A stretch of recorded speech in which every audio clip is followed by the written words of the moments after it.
Howdy guys, Mine here again. This is another of my videos for the EZMU Defense Grid tournament thread. And rather than do a full playthrough of one of the maps, although I'll probably do Guardian's Fall fully loaded separately, I wanted to spend some time and talk about opening theory for Defense Grid in general. You can kind of look at this like chess in that while there are a whole lot of moves you can make, there are generally going to be some accepted openings for maps, and there are a couple of general rules of thumb you can follow to have stronger openings. First, of course, is you want to use as few resources as possible to kill the wave. In the case of Ancient Research Fully Loaded, which is the first map we're going to look at, you're going to need the equivalent of 3 green gun towers worth of power to kill the first two waves. Both Wave 1 and Wave 2 are going to take that much, so you can't really save anything by trying to build more slowly than building 3 green guns as the aliens come into range. You can also do it with 1 yellow gun, which is a 3 green gun equivalent. That's not always the case when you start dealing with heat damage and the like. You run into situations where you can cap out the amount of damage on a creep. And so lasers, Inferno Towers, and to a lesser extent Meteor Towers, although for a different reason, don't necessarily follow the same guidelines. Similarly, with high damage individual target towers such as cannons and Tesla, you can run into overkill situations where you actually waste part of your damage by overkilling creeps. Anyway, as far as openings go, you have a couple of things that you want to look for. You want to look for places where you can get multiple tracks covered by the same towers, preferably before things get to the core housing, and you have, in the cases of fully loaded and any maps where you have access to a command tower, you want to build a kill zone, which on Ancient Research is really going to be around here, to get as much out of your resources as you possibly can by killing as many things as you possibly can within command tower range. Now, on story mode and modes on Ancient Research where you do not have access to the command tower, yellow guns placed here can shoot aliens on the bottom part of the core housing track. However, on fully loaded, you are going to have a command tower most likely here, which is not going to cover the bottom of the track, and if you kill things there, you will lose the command tower bonus. So, let's go ahead and start this up and do a couple of basic openings of this map. We'll do the yellow gun tower first. You start at about 470. Go to yellow, and as you can see, everything's just going to get pretty much wiped out here.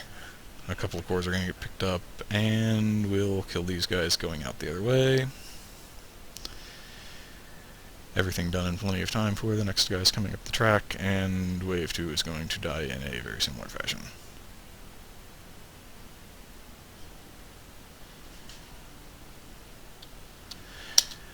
Now, of course, the alternative to that was 3 gun tower equivalent with a yellow. The other possibility here, of course, is simply to do it with 3 green gun towers, here, here, and here, like so.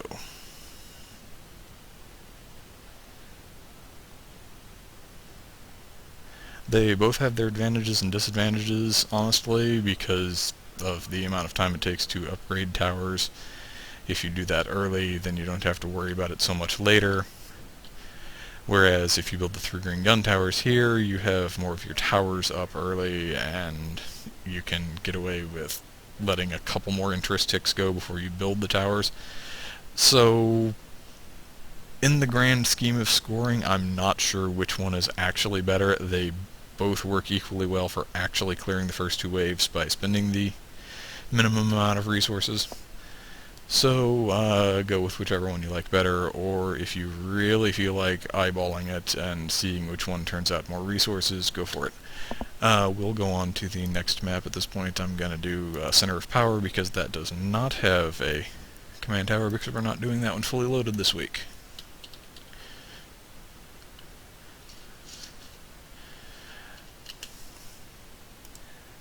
Center of Power story. Here you'll see we have an entrance The exit's up here, core housing, and we have a flyer path which is going to take them right by the exit, and it'll swing through here. So conceivably you can get, you could put gun towers down here, and this is actually a viable strategy even though you're not starting close to the core housing, which is something you normally want to do, because this is one of the few places on the map where you can get a good early amount of damage on enemies. You don't have to worry about command range, so you're not going to mess up some kind of a mythical kill zone that you would be setting up probably up here. And you can get gun towers to shoot things on both tracks. Gun towers are generally smart enough that no matter where the invisible aliens are on the track, they will be able to shoot them from both sides of this pad. So you can do something like this as an opening. And at least once when I tried this before I did the video, everything died from me doing this, so it should work out alright. Similarly, second wave, if I'm recalling correctly, I actually had to build a couple of towers up here to finish the last couple of leakers from this. But what this does is it gets early damage on waves, which is good particularly for shielded stuff and for invisibles. It also gives you early damage on flyers, which is going to be helpful later on because you don't really want the flyers interfering with your primary kill zone, which is again likely to be up here near the core housing. But yeah, we'll build out a couple of towers here, and everything is just going to kind of fall off before. Those didn't actually need to go to yellow, but just for the sake of appearance, because yeah, basically everything else is dead. Green would have been sufficient. Now, alternatively, we can just go ahead and start on the top track.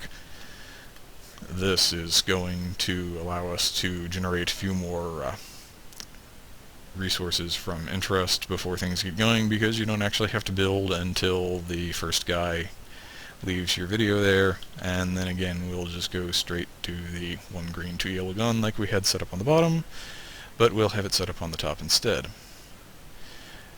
And it works out basically the same way. They actually touch the cores temporarily, but you've made up for that by having a whole bunch of resource ticks.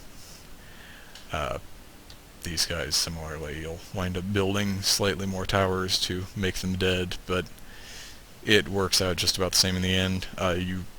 In this opening, you're going to wind up spending slightly more resources later upgrading here to deal with flyers, because you'll have both flyers and ground aliens coming through this section, and this is where you're going to be killing everything in that case. But this second version is much more the typical build from the core housing out type of opening approach. We'll move along. Let's see, what do we want to do next? We're going to skip Onslaught because that's practice mode, and your opening for practice mode is build everything. So it's not really something you can do without saying, hey, here's how you beat the map. So let's see, Guardian's Fall or Focal Point? Let's go with Focal Point next. Focal Point, we'll go back just a bit to Focal Point, fully loaded. Now here we have the flyer track, which is going to cover kind of a little curvy thing through here. From looking at it, you can easily assume that your opening is not going to involve pretty much any of this. You're probably going to have aliens either coming straight through here, or you're going to route them around and through there. Eventually you're going to have to block these two. That's kind of sort of part of the opening depending on which strategy you go with. I'll show the opening that does not utilize that strategy first. You're going to need actually 2 yellows here to do this properly without having to block that on the first wave or two. You can probably get by with yellow and a green for wave 1, but they come so quickly that it's a very minimal gain, and This way you don't have to worry about getting the second yellow gun tower up in time to clear things. That's wave 2. Wave 3 now is going to actually start breaking through here. You're going to have to block that so the aliens come back, and block there as well. Yeah, there was actually supposed to be an upgrade to a red gun there for wave 3, which I neglected to do, but yeah, it's pretty obvious that if you don't do it, you're going to lose at least one alien. The alternative to this is to play something more along the lines of greens there, block that early, and block those, and you get the kind of wave section there. You know, once again, the idea of building here is to take care of the flyers as they come through with gun towers rather than having to build a missile tower.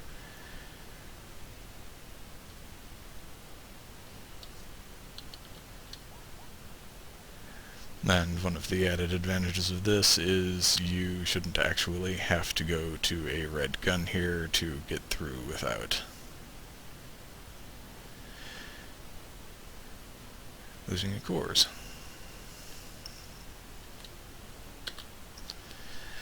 So those are at least the two main successful ways I have found to do a focal point. I'm sure there are others, but those are the ones that have actually worked out for me when I was trying to score well on the map. So finally we'll go to Guardian's Fall, which I'll probably do a full video on later. I'm not sure if I'm actually going to post this before the week ends, since it's mildly spoilerific, but it's not full playthroughs that people can take for score, so yeah, I don't know. I'll talk to Oatmeal about it, see what he thinks once I've actually got the video done.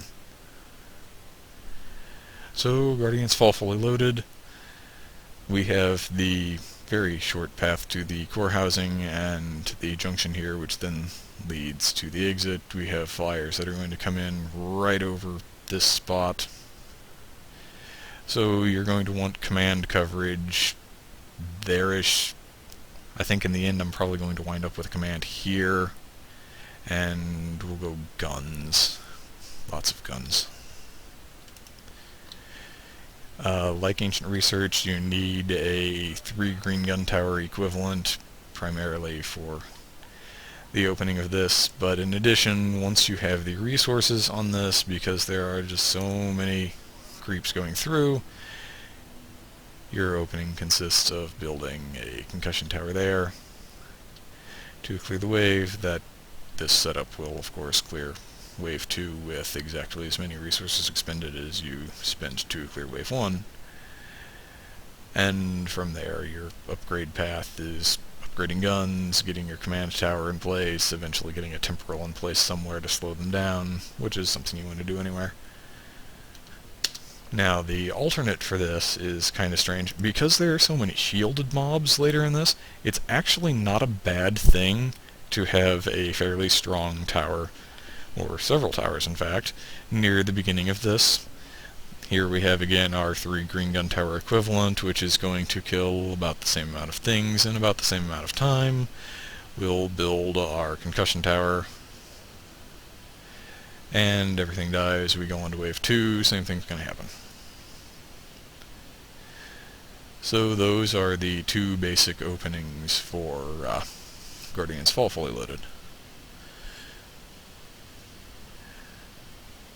And those are really the basics of openings. You can look at most maps in pretty much the same way.